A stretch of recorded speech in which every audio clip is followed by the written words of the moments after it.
This call is now being recorded. Very good afternoon सभी लोगों को, नमस्कार एक बार फिर से सभी लोगों का आज इस ओपन पटल पे स्वागत है।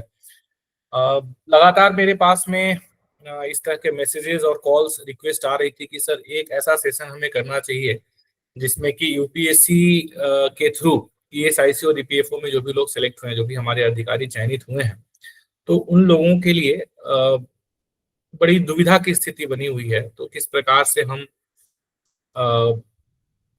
जो प्रश्न हमारे मन में हैं, जो भी आशंकाएं हैं, या बहुत ही एक तरीके से कह सकते हैं कि ऊहापोह की स्थिति बनी हुई है। कल मेरे पास गौरव जी का शाम को मैसेज आया है कि सर ईएसआईसी और ईपीएफओ में कहाँ ज्वाइन करें। ऑलरेडी गौरव जी अनुवाद अधिकारी के पद पे पदस्थ हैं एनएचपीसी में। तो ऐसी स्थिति बहुत सारे लोगों की है। कोई अपने पोस्टिंग से संतुष्ट नहीं है, ऐसा लग रहा है कि मैं कहीं बहुत दूरस्थ पोस्टिंग पे हूँ तो मुझे अपने घर के पास में पोस्टिंग चाहिए। तो कोई अपने डिपार्टमेंट से संतुष्ट नहीं है। तो ये सारी समस्याएं और सारे प्रश्न आपके सामने बिल्कुल यक्ष प्रश्न बन के खड़े हैं। तो आज के सेशन में हम लोग यह प्रयास करेंगे, अगले 1 घंटे में हमारे साथ में आज एक्सपर्ट पैनल भी है, ईएसआईसी से भी हमारे साथ में अधिकारी हैं, ईपीएफओ से भी हैं, और हम लोगों का जो अनुभव है उसके आधार पे हम लोग अगले 40-45 मिनट में यह प्रयास करेंगे कि आप लोगों को हम एक ओवरव्यू देने का प्रयास करें दोनों ही विभागों का। और फिर ये कि जो साथी ऑलरेडी कहीं ना कहीं जॉब कर रहे हैं उनके लिए अपने वर्तमान जॉब को छोड़ करके और ईएसआईसी ईपीएफओ में ज्वाइन करना उनके लिए कितना समीचीन रहेगा, उनके लिए कितना आवश्यक है, उनके लिए कितना लाभप्रद रहेगा। ये कि ईएसआईसी ईपीएफओ में प्रमोशन इत्यादि के क्या एवेन्यूज हैं, कैरियर प्रोग्रेशन किस तरीके से है, आपका वर्क कल्चर किस तरीके से है, और पोस्टिंग को लेकर के बहुत सारे प्रश्न जो आपके मन में है। ईपीएफओ ने ऑलमोस्ट क्लियर कर दिया है क्योंकि उन लोगों ने आपसे प्रेफरेंस मांग लिया है, लेकिन ईएसआईसी ने अभी तक प्रेफरेंस मांगा नहीं है। क्या वो प्रेफरेंस मांगेंगे, और अगर मांगते हैं तो किस प्रकार से हमें उसको प्रेफर करना चाहिए। एक बहुत ही अच्छा प्रश्न बहुत सारे लोगों के मन में है कि सर ईएसआईसी या ईपीएफओ। तो बहुत सारे साथी हैं जो दोनों ही विभागों में चयनित हुए हैं। तो हम आज इन सारे ही पहलुओं पे चर्चा करेंगे अगले 40 से 45 मिनट। आप सभी लोगों के माइक म्यूट कर दिए गए हैं ताकि बीच में अननेसेसरी व्यवधान उत्पन्न ना हो, परंतु चैट बॉक्स ओपन है। आपके जो भी प्रश्न है आप निश्चित तौर पे चैट बॉक्स में डाल दीजिए और हम लोग जो भी हमारे एक्सपर्ट पैनल है आज उनके साथ मिलकर के उन सारे प्रश्नों का समाधान ढूंढने का प्रयास करेंगे। यह एक अनऑफिशियल गैदरिंग हम सब लोगों की, हम सभी लोग पिछले 1 वर्ष से निरंतर हम लोगों ने तैयारी करी है और उसके बाद एक बहुत अच्छी सफलता हम लोगों ने अर्जित करी है। बहुत सारे साथी चयनित हुए हैं। तो यह एक प्रयास है कि आगे भी जब आप लोग ज्वाइन करने जा रहे हैं, आप लोग ज्वाइन करें तो आगे भी आपके लिए चीजें इतनी मुश्किल ना हो और आप इन्फॉर्म्ड रहें, आपके पास जानकारी हो। जब आप इन्फॉर्म्ड रहेंगे, आपके पास में जानकारी होगी, तो आप बहुत ही अच्छे तरीके से, बहुत ही कुशलता पूर्वक आप अपने कर्तव्यों का निर्वहन कर पाएंगे। और एक समग्र रूप से हम सब लोगों का जो उद्देश्य है, जो लक्ष्य है, वो ये कि हम सब मिल करके, हम सभी राजभाषा अधिकारी मिल करके और राजभाषा के कार्यान्वयन और क्रियान्वयन को आगे बढ़ाएं और अपनी भाषा हिंदी, जो हमारे संविधान की मूल भावना के अनुसार जिसे भारत की पूर्ण रूप से राजभाषा का दर्जा मिलना चाहिए, तो उसमें हमारा जो योगदान है वह किस तरीके से हम अपना सर्वोत्तम, सर्वश्रेष्ठ और प्रखर योगदान दे सके।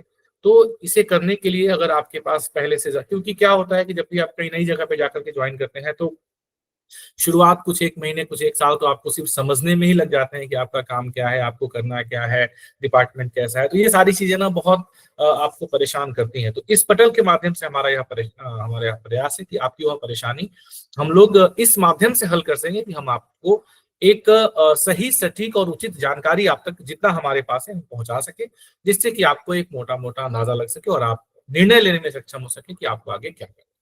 ठीक है, प्रश्नों के लिए आपका चैट बॉक्स ओपन है, आप चैट बॉक्स में अपने प्रश्न डाल सकते हैं। आपके प्रश्नों का स्वागत है। ठीक है, सो आज के सेशन में हमारे साथ जो पैनलिस्ट हैं, संतोष आनंद जी जुड़ चुके हैं, जयप्रकाश झा जी ईएसआईसी से जुड़ चुके हैं, और प्रवीण सर जो हैं वो वरिष्ठ अनुवाद अधिकारी हैं जो कि ईपीएफओ से हैं, वह भी संभवतः जुड़ चुके हैं। मैं एक बार देख लेता हूँ।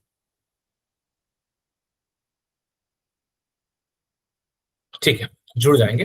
तो हम लोग मिल करके आपके सारे प्रश्नों का समाधान करने का प्रयास करेंगे। उससे पहले मैं अवश्य चाहूंगा कि बहुत सारे साथी ये भी कह रहे थे कि सर ईपीएफओ के बाद तो आपने बहुत ही अच्छे तरीके से सभी को कॉन्ग्रेचुलेट किया, और ये कि 43 लोग हमारे एक्स फाउंडेशन के इस पटल से चयनित हुए थे। तो ईएसआईसी के बाद आपने ऐसा कुछ बताया नहीं, ना ही कोई बहुत मैंने कोई ऐसी सूची जारी करी, क्योंकि ईएसआईसी के बाद मैं बिल्कुल स्तब्ध हो गया था।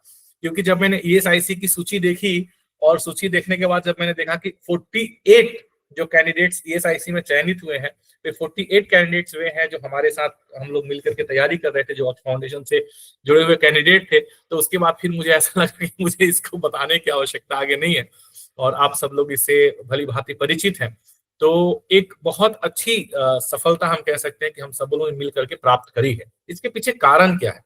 अगर 76 में से 48 जो साथी हैं जो चयनित हुए, वे उन लोगों ने मिल करके हमारे साथ पिछले 1 वर्षों तक निरंतर तैयारी करी। 1 वर्षों तक अथक हमने प्रयास किया, प्रतिदिन हमने सेशंस करे, मॉर्निंग में, इवनिंग में, चाहे हमने रिटन के लिए करा हो, चाहे उसके बाद हम लोगों ने इंटरव्यू के लिए निरंतर सेशन करा हो। तो उसका ये कह सकते हैं कि सफल रहा, उसका ये एक बेहतर परिणाम रहा, जो ये 48 और 43, तो 43-48 में ऐसा नहीं कहूंगा कि ये मिला करके जो है 91 लोग सिलेक्ट हुए, ऐसा नहीं है। इसमें बहुत सारे नाम हैं जो कॉमन है। तो मैं आप लोगों को एक छोटा सा ग्लिम्स दे देता हूं पहले, कि कितने हमारे ऐसे साथी हैं जो कॉमन सिलेक्ट हुए हैं दोनों ही एग्जाम्स में। और एक बहुत बड़ा यक्ष प्रश्न, आज बहुत सारे साथी इस उद्देश्य से भी जुड़े हुए हैं जो चयनित नहीं है, तो मैं उन्हें भी ये बता दूं कि एक जो हमारी एक्सपेक्टेशन से हम लोग जो एक अंदाजा लगा पा रहे हैं कि बहुत सारे पद ऐसे हैं जो इन 76 और 86-85, इनफैक्ट 85 लोग जो चयनित हुए हैं ईपीएफओ में, एक पद उन्होंने छोड़ दिया है। तो इसमें से सारे पद भरने वाले नहीं है, तो बहुत सारे वेटिंग लिस्ट भी निकलने की संभावना है, और आप में से बहुत सारे साथी वेटिंग लिस्ट के जरिए भी आप लोगों को अभी भी मौका मिलने वाला है। तो जिन लोगों ने अच्छा किया है इंटरव्यू में, जिनको लग रहा है कि हाँ सर मैंने तो बहुत अच्छा इंटरव्यू में किया, फिर भी मेरा नाम अंतिम लिस्ट में नहीं था, या फिर वे लोग जिन लोगों ने रिटेन में अच्छा किया, जिन्होंने जो अपने एग्जाम दिए और एक आंसर की के हिसाब से उन्होंने देखा कि हाँ उनके अच्छे स्कोर आ रहे हैं, 65-70 से ऊपर वे उतने क्वेश्चंस का स्कोर कर रहे थे, 65 से ऊपर वाले, तो निश्चित तौर पे इस बात को लेकर के आशान्वित रहें। और यदि आपका इंटरव्यू अच्छा गया है, इतना ही अच्छा कि आपको लग रहा है कि आप 50 से अधिक मार्क्स इंटरव्यू में स्कोर कर लेंगे, इतना अच्छा आपका इंटरव्यू गया है, तो आप निश्चित तौर पर आशान्वित रहें कि हो सकता है कि आने वाले भविष्य में 6 महीने 1 साल के अंदर अंदर आपको भी यह मौका मिल जाए, यूपीएससी के द्वारा आप भी ईएसआईसी ईपीएफओ में ज्वाइन कर लें। एक छोटी सी जो हम लोगों ने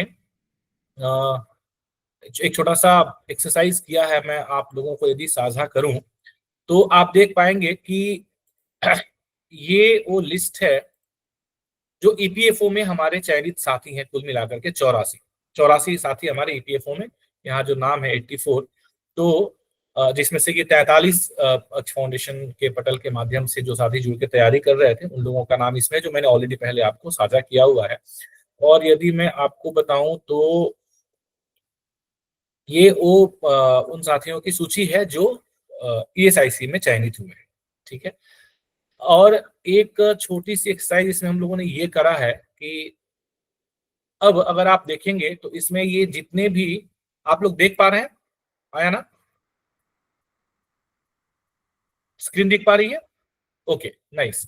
तो आप देख पाएंगे कि जितने भी ये येलो कलर में, मतलब ये पीले रंग से हाईलाइट किया हुआ है, ये वे सारे कैंडिडेट्स हैं जो कि दोनों ही परीक्षाओं में चयनित हुए हैं, हालांकि अलग अलग रैंक के साथ चयनित हुए हैं। आप देख पाएंगे सोनू सिंह मीना जी हैं, और निधि जी हैं, और दाना राम जी हैं, चंद्रभान जी हैं, प्रार्थना कुमारी गौरव जी हैं। और आप देखिए रैंक का भी कितना अंतर आता है, 13वां रैंक गौरव जी को प्राप्त हुआ ईएसआईसी में, और 29वां रैंक प्राप्त हुआ ईपीएफओ में। तो मतलब रिटेन परीक्षा में तो दोनों के मार्क्स स्कोर बराबर ही होंगे ना, क्योंकि परीक्षा तो एक ही हुई थी, परंतु इंटरव्यू के आधार पर अगर आप देखें तो रैंक में भी कितना फर्क पड़ा है। इसी प्रकार से आप देखेंगे सोनू जी, कौशल, तो इस तरीके से बहुत सारे, तो टोटल कुल मिलाकर के 37 ऐसे साथी हैं जो दोनों ही परीक्षाओं में चयनित हुए हैं। 37। अब 37, तो आप ये मान के चलें कि ये जो सीट्स हैं ये तो वैसे भी खाली होनी है, या तो ये ईएसआईसी में होंगी, या ईपीएफओ में होंगी, या थोड़ा थोड़ा मिलाकर के दोनों में हो जाएंगी। लेकिन ये 37 लोग दोनों जगह तो ज्वाइन नहीं करेंगे, या तो ईएसआईसी में ज्वाइन करेंगे या ईपीएफओ में ज्वाइन करेंगे। तो अब 37 जो वैकेंसीज हैं, ये तो आपकी दोनों को मिला करके, मैं अगर समग्र रूप से कहूँ ग्रॉसली, तो दोनों को मिला करके उतनी तो सीट्स अभी आपके लिए मतलब हैं, सुरक्षित हैं। वैसे लोग जिनका नहीं हुआ है सिलेक्शन, वे लोग, उन लोगों के लिए 37 सीटें। इसके अतिरिक्त जो कुल चयनित 150 153 जो साथी हमारे कुल चयनित हुए हैं, इसमें से भी बहुत सारे ऐसे साथी हैं जो कहीं ना कहीं जॉब कर रहे हैं, कहीं ना कहीं ऑलरेडी पहले से पोस्टेड है, या पिछले ये 1 1.5 2 साल के दौरान, जो ये 1 साल 1.5 साल का जो प्रोसेस चला, लगभग लगभग 1.5 साल का, तो इस प्रोसेस के दौरान कहीं ना कहीं उनका चयन हो गया, एसएससी के थ्रू चयन हो गया, और उन्होंने कहीं ना कहीं अब ज्वाइन कर लिया है। तो कई सारे लोग बहुत ही कंफर्टेबल स्थिति में हैं, और शायद हो सकता है कि वे ज्वाइन ना करें। तो ऐसे भी कई सारे लोगों का हमने जो थोड़ा बहुत वर्कआउट किया है और बातें करी हैं, तो उसमें बहुत सारे ऐसे लोग हैं जो ज्वाइन नहीं करेंगे। तो इस आधार पे अगर मैं ये आपको बताऊं कि अगर हम ईपीएफओ की बात करें, जहाँ पे 84 85 लोग जो चयनित हुए हैं, उसके बाद भी कम से कम 30, मतलब मैं ये मान के चल रहा हूँ, और मैंने ये पहले भी आप लोगों से चर्चा करी है कि 120 तक की जो मेरिट लिस्ट होगी, 120 तक की जो मेरिट लिस्ट होगी, तो वहां तक के जो भी साथी हैं, वे इस बात को लेकर के आशान्वित रह सकते हैं कि उनके लिए आगे चल करके भविष्य में ज्वाइनिंग का रास्ता खुल सकता है, और वे ज्वाइन कर सकते हैं। इसी प्रकार से अगर हम ईएसआईसी में बात करें, तो ईएसआईसी में ज्यादा है, ईएसआईसी में लगभग लगभग, क्योंकि ईपीएफओ ने ज्वाइनिंग की प्रक्रिया शुरू कर दी है। ईपीएफओ ऑलरेडी ज्वाइन, उनका, उन्होंने आपसे चॉइस, पोस्टिंग चॉइस मांग लिया है आप, और आपका डॉक्यूमेंट वेरिफिकेशन भी उनके रीजनल सेंटर्स में ऑलरेडी शुरू हो चुका है।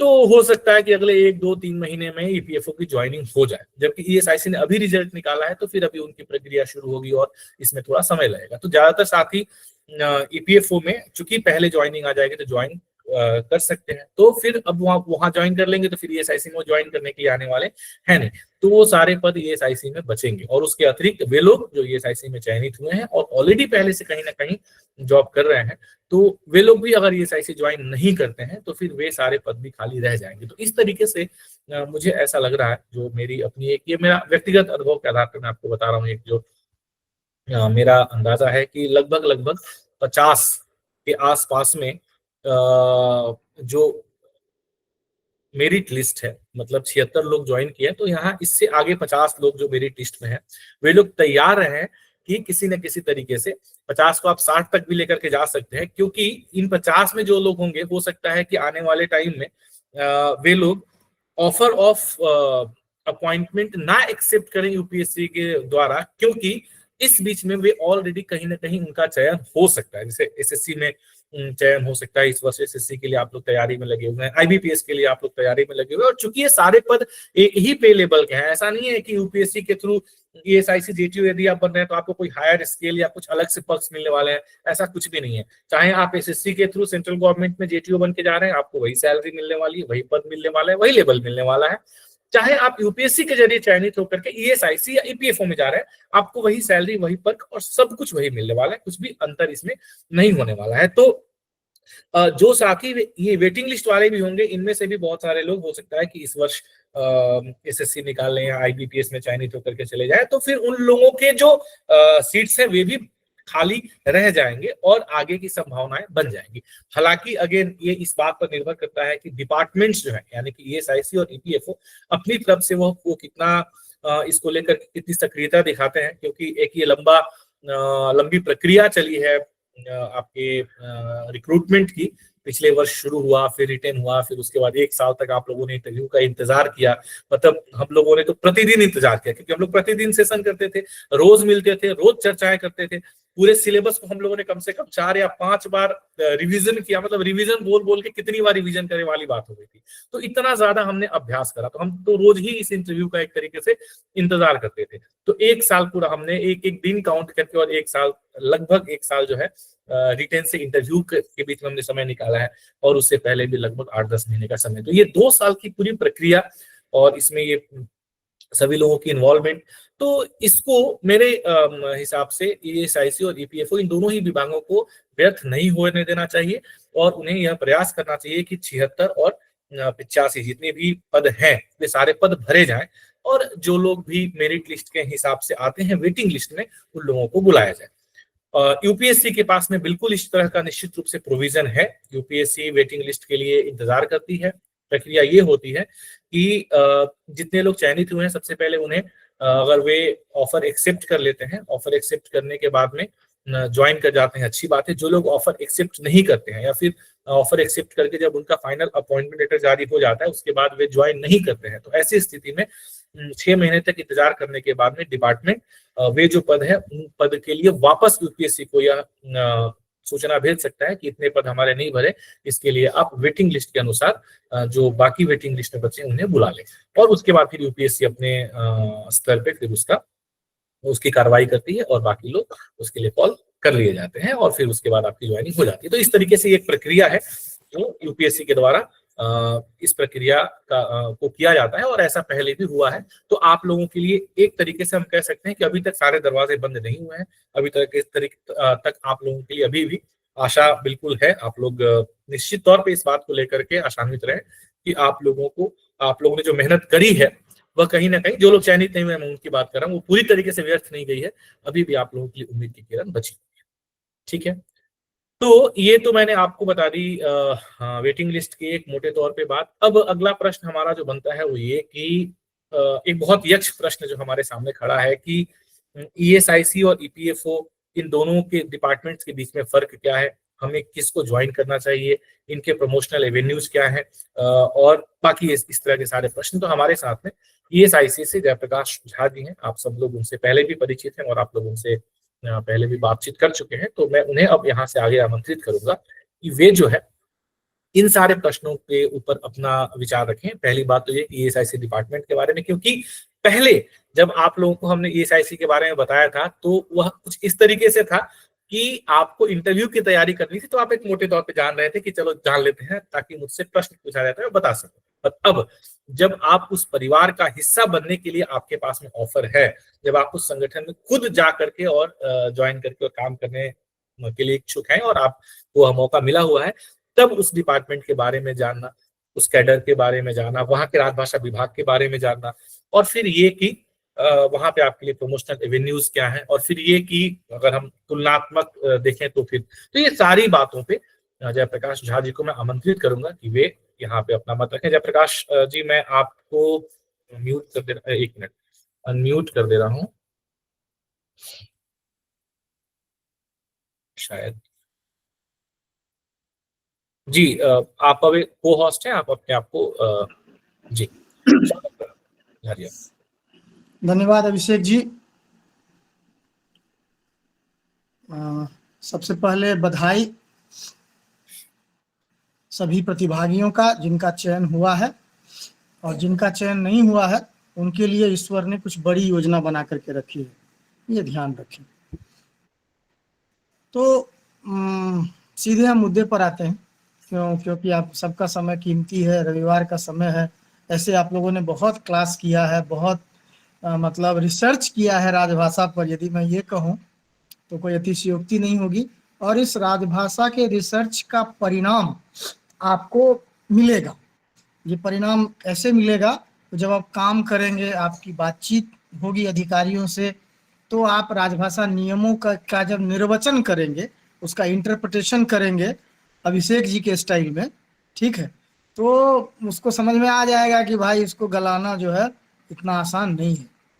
देखिए, बहुत सारी चीज़ें हैं, हम सरकारी नौकरी में हैं, हमारी अपनी सीमाएं हैं बोलने की, लिखने की।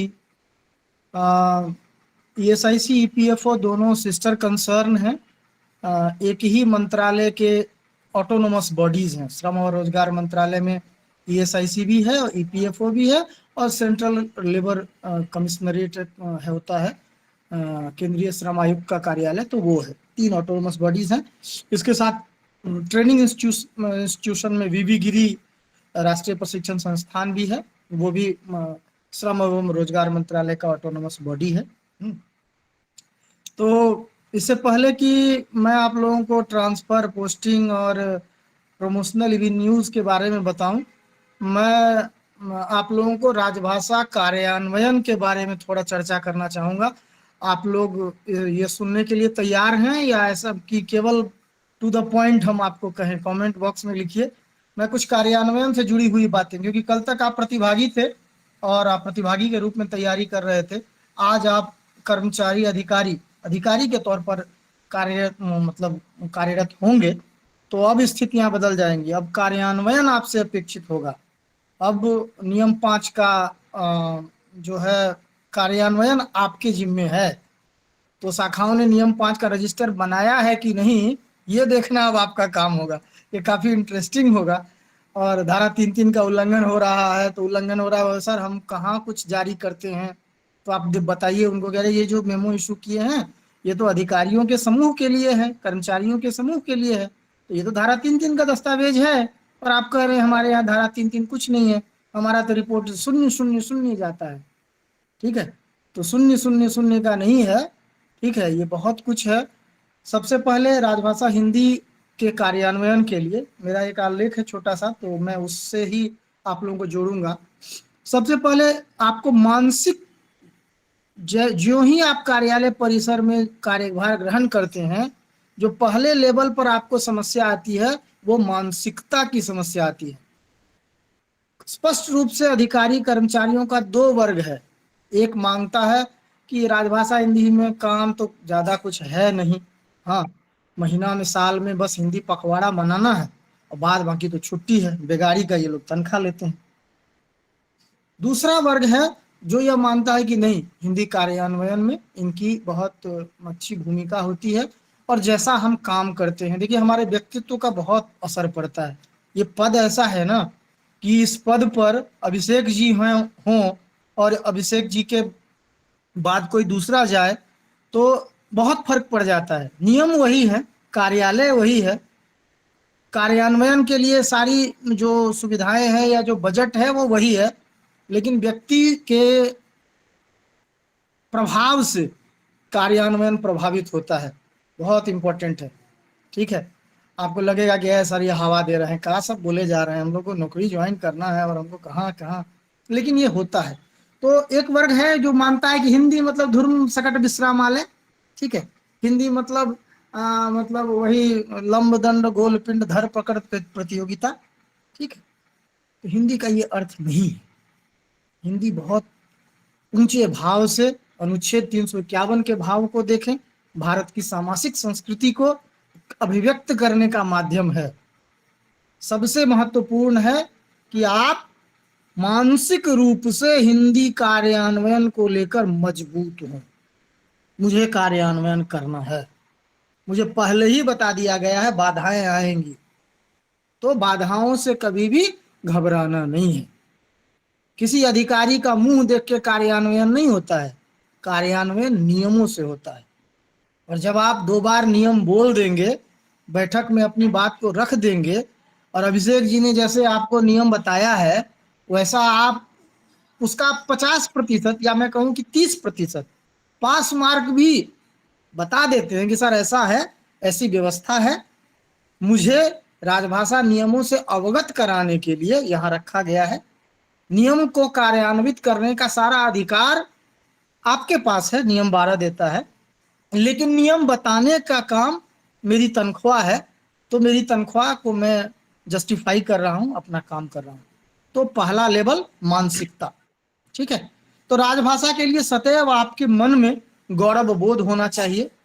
दूसरी एक महत्वपूर्ण बात है कि क्षेत्रीय भाषाओं को लेकर के विचार बहुत इंपॉर्टेंट है। आपको क्षेत्रीय भाषाएं या भारतीय संविधान में उल्लेखित भाषाओं को लेकर के सोच स्पष्ट होनी चाहिए कि मैं ठीक है अनुवाद अधिकारी हूं, लेकिन स्थानीय भाषा, मातृभाषा या राज्य की राजभाषा, स्थिति जो भी हो, बात एक ही है, उसका सम्मान सदैव करें। कभी भी औपचारिक या अनौपचारिक तौर पर ऐसे शब्द न बोले, अरे हम तो हिंदी कर ही रहे, हमको मतलब असमिया सीख करके क्या होगा, हम तो 3 साल यहाँ रहेंगे उसके बाद चल जाएंगे। ठीक है, तो ये मानसिकता नहीं होगी। आप यदि असम क्षेत्र में हैं तो असमिया सबसे ऊपर होगी, ध्यान दीजिएगा। आपके जो सब्सक्राइबर, ESIC में उसको IP कहते हैं, PF में उसको सब्सक्राइबर कहते हैं, तो जो आपका जो लक्ष्य समूह है, वो जो व्यक्ति है जो गांधी के लिए, गांधी के विचारों से वो अंतिम कतार का व्यक्ति है, वो है, उसकी भाषा मातृभाषा है और उस मातृभाषा का सम्मान करना आपके कर्तव्य का हिस्सा है। तो सदैव औपचारिक रूप पर भी अनौपचारिक रूप पर भी क्षेत्रीय भाषाओं के लिए आपके मन में सम्मान का भाव होना चाहिए। और ऐसा हो सकता है कि आपको उस भाषा की जानकारी न हो, तो क्या करेंगे, आप पता लगाएंगे हिंदी प्रशिक्षण रोस्टर से कि कौन असमिया में बीए ऑनर्स किए हुए है, कौन बंगला में एमए किए हुए हैं। हिंदी प्रशिक्षण रोस्टर वो रास्ता है, वो दर्पण है जिससे आपको पता चलेगा कि स्थानीय भाषा में कौन प्रवीणता प्राप्त हैं। आप उनसे समय समय पर मार्गदर्शन लेंगे। जब भी कोई त्रिभाषी साइनेज बनाना होगा, बोर्ड बनाना होगा, कोई सूचना पट्ट पर कोई सूचना देनी होगी, तो आप उनको कॉन्फिडेंस में लेंगे। आप कॉन्फिडेंस में कब लेंगे, जब उस भाषा के प्रति आपके मन में सही में स्नेह होगा, तभी तो। ऐसे आप कहेंगे हमको क्या जरूरत है वो सीखने का, हो गया यहाँ बंटाधार हो जाएगा। देखिए, मैं ये इसलिए कह रहा हूँ कि मैं आपको एक कंप्लीट अधिकारी मान रहा हूँ। आप अपने आप को छोटा अधिकारी मत समझिए, आप ग्रुप बी अधिकारी हैं, संघ लोक सेवा आयोग से चयनित होकर जा रहे हैं। आप संवैधानिक संस्था ने संविधान में प्रदत्त अधिकारों के माध्यम से आपका चयन किया है, तो आप पर दायित्व भी अधिक है और आप झा पढ़े भी अच्छे। जी, एक छोटा सा अनुरोध, छोड़ा व्यवधान के लिए माफी चाहूंगा। अगर हम लोग हमारे जो भी जितने भी साथी चयनित हुए हैं उसमें से अभी तक तो ज्वाइन किसी ने किया नहीं है, तो अगर हम उनको पहले इस दिशा में लेकर के चलते कि ESIC या EPFO में, क्योंकि ज्यादातर साथी जो है वो दोनों ही विभागों में उनका चयन हुआ है, तो ESIC और EPFO में क्या उनके लिए बेहतर विकल्प रहेगा, और ये कि ESIC और EPFO में क्या अभी वर्तमान में जो करियर डायमेंशंस हैं या सर्विस कंडीशंस हैं, क्या स्थितियां हैं, और मुख्य रूप से पोस्टिंग को लेकर के काफी सारे लोगों के मन में बहुत सारे उहापोह की स्थिति चल रही है। तो और उसके पश्चात जो है हमारे साथ में प्रवीण सर भी जुड़े हुए हैं जो कि EPFO से हैं, वो वहाँ पे वरिष्ठ अनुवाद अधिकारी हैं। तो उसके बाद फिर उसके पश्चात हम लोग अपने इस पॉइंट पे आते तो शायद ज्यादा उचित रहता, जैसा आप पूछे। ठीक ठीक, अच्छी बात है।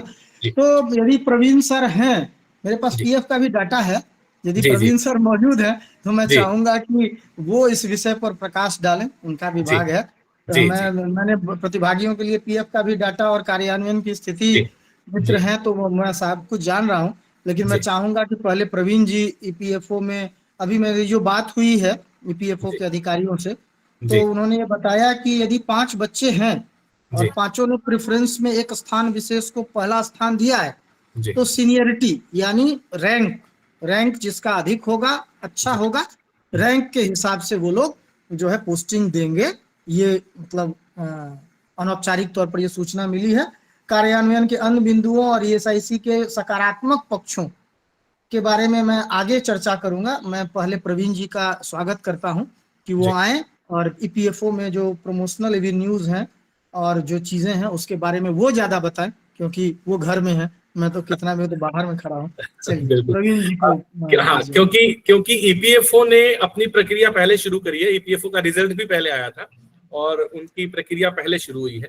तो बच्चों के सामने EPFO का ज्वाइनिंग बिल्कुल सामने खड़ा है और कई लोग इस चीज को लेकर के उहापोह में है, विशेषकर वे लोग जिनका, जैसे आप कह रहे हैं कि मेरिट के हिसाब से वे लोग देंगे पोस्टिंग, तो जो लोग मेरिट में थोड़ा पीछे हैं उन लोगों के लिए थोड़ी सी संशय की स्थिति है। तो प्रवीण सर कैसे, मतलब क्या सर्विस कंडीशंस, कैरियर डायमेंशंस हैं, और अगर बच्चे जो EPFO में चयनित हुए हैं तो उन लोगों के लिए वो जानना चाहते हैं कि सर हम प्रेफरेंस क्यों दें EPFO। ठीक है प्रवीण आपका जी। माइक म्यूट है सर।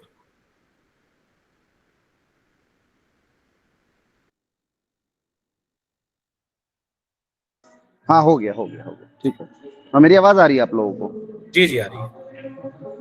मैं सभी लोग को बधाई देता हूँ जो लोग सिलेक्ट हुए हैं, चयनित हुए हैं ESIC और EPFO में। और जैसा कि अभिषेक प्रकाश जी ने और जयप्रकाश जी ने मुझसे अनुरोध किया है, मैं आप सभी का स्वागत करता हूँ। दोनों विभाग अपनी तरह से स्वतंत्र विभाग हैं और आप सभी जैसे ही यहाँ पर ज्वाइन करते हैं, यहाँ पर हिंदी अनुवाद अधिकारी हो जाते हैं, वरिष्ठ अनुवाद अधिकारी हो जाते हैं। और जिस प्रमोशनल एवेन्यू की बात की है अभिषेक प्रकाश जी ने, मैं सीधे उस विषय पे बात कर रहा हूँ आपसे कि वर्तमान में कर्मचारी भविष्य निधि संगठन में 120 पोस्ट पर अधिकारी पदस्थ हैं। 57 उसमें से सहायक निदेशक हैं राजभाषा के, 34 लोग लगभग वरिष्ठ अनुवाद अधिकारी हैं और बचे हुए शेष जो है कनिष्ठ अनुवाद अधिकारी हैं। और ये जो नई पोस्ट अभी जनरेट हुई 84 लोगों की, उस पे आप लोग ज्वाइन कर रहे हैं।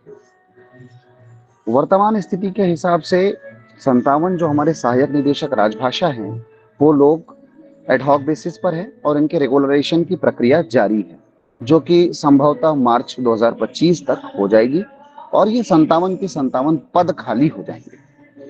इन 57 पदों के खाली होने पर 34 जो हमारे वरिष्ठ अनुवाद अधिकारी हैं वो और बचे हुए कुछ 14 कनिष्ठ अनुवाद अधिकारी हैं वो वरिष्ठ अनुवाद अधिकारी बन जाएंगे। तो इससे आप लोगों को, जो लोग नए ज्वाइन कर रहे हैं, पूरे 84 लोगों के लिए रास्ता खुल जाएगा कि जैसे जैसे ऊपर लोग पदोन्नत होते जाएंगे या सेवानिवृत्त होते जाएंगे, आप लोग ऊपर आते जाएंगे। इसके अलावा जो कर्मचारी भविष्य निधि संगठन में सबसे अच्छी बात है वो ये है कि 3 साल के बाद आपको वरिष्ठ अनुवाद अधिकारी बनाए जाने का प्रावधान कर दिया गया है। हालांकि अभी पद खाली नहीं होने के कारण और कैडर रिस्ट्रक्चरिंग के प्रक्रिया के जारी होने के कारण ये रास्ता साफ नहीं हुआ है और यह जो फाइल है ये यूपीएससी, श्रम और रोजगार मंत्रालय के बीच में किसी तकनीकी क्लिष्टता के कारण क्लियर नहीं हुई है कि इस पे कौन सी प्रक्रिया अपनाई जानी है। लेकिन जो प्रपोजल गया है वो ये गया है कि यदि आप 3 या 5 साल कनिष्ठ अनुवाद अधिकारी के पद पर काम कर लेते हैं, तब अगले 3 साल आप वरिष्ठ अनुवाद अधिकारी बनेंगे और 3 साल की जो आपका समयावधि है वो पूर्ण करने के बाद में आप सहायक निदेशक राजभाषा बनाए जाएंगे। तो ये समयावधि का प्रस्ताव भेजा गया है श्रम एवं रोजगार मंत्रालय में और यूपीएससी के साथ कंसल्ट करके इसको फाइनल किया जा रहा है, परंतु अभी तक परिणाम प्राप्त नहीं हुए हैं। तो मैं आपको जानकारी दे रहा हूं कि वर्तमान स्थिति क्या है। ये चीजें जैसे ही स्पष्ट हो जाएगी तो 5 साल कनिष्ठ अनुवाद अधिकारी के पद पर आपको कार्य करना है, पश्चात 3 साल वरिष्ठ अनुवाद अधिकारी के पद पर और उसके बाद सहायक निदेशक राजभाषा और उसके बाद आपको उप निदेशक राजभाषा और निदेशक राजभाषा, यहाँ तक का जो पद है ये कर्मचारी भविष्य निधि संगठन में राजभाषा के पूरे कैडर के लिए बना हुआ है। तो प्रोफेशनल एवेन्यूज हैं, लेकिन इसमें एक बात ध्यान रखने की लायक ये है कि चूंकि पूर्व में बहुत सारे हमारे सीनियर उन पदों पर अभी पदोन्नत किए जा रहे हैं, तब उस स्थिति में जैसे जैसे पद खाली होगा वैसे वैसे नीचे से पदोन्नति प्राप्त होगी।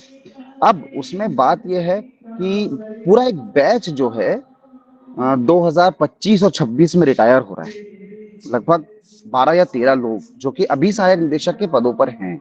तो 12 या 13 पद ये सहायक निदेशक के जब खाली होंगे 25, 26 और में और आगे जैसे जैसे इनके 60 साल की उम्र होगी, तो ये 12-13 पद जो है सहायक निदेशक की वरिष्ठ अनुवाद अधिकारी से भरी जाएगी।